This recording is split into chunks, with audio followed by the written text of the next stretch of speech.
انسان اللہ کی مخلوقات میں سے وہ واحد مخلوق ہے جسے عقل جیسی نعمت سے نوازا گیا،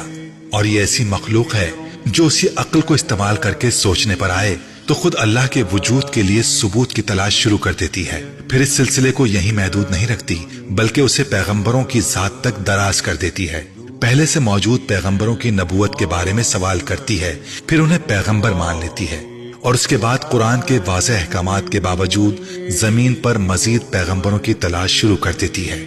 اور اس تلاش میں یہ بات فراموش کر دیتی ہے کہ نبی بنتا نہیں تھا، بنایا جاتا تھا، اسے مبعوث کیا جاتا تھا۔ اور ہم انسانی ایوولوشن کی ان آخری دہائیوں میں کھڑے ہیں جہاں مزید نبیوں کی آمد کا سلسلہ اس لیے ختم کر دیا گیا کیونکہ انسان کے لیے ایک دین اور ایک نبی کا انتخاب کر لیا گیا۔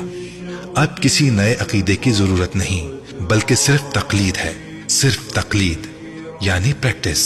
اس ایک آخری اور مکمل دین کی جسے پیغمبر اسلام حضرت محمد صلی اللہ علیہ وآلہ وسلم پر ختم کر دیا گیا ہے۔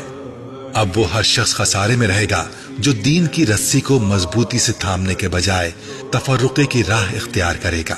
اگر ہماری اعلیٰ تعلیم اور ہمارا شعور ہمیں دین کے بارے میں صحیح اور غلط کی تمیز نہیں دے سکتے تو پھر ہم میں اور اس جانور میں کوئی فرق نہیں جو سبز تازہ گھاس کے ایک گھٹے کے پیچھے کہیں بھی جا سکتا ہے، اس بات کی پرواہ کیے بغیر کہ اس کا ریوڑ کہاں ہے۔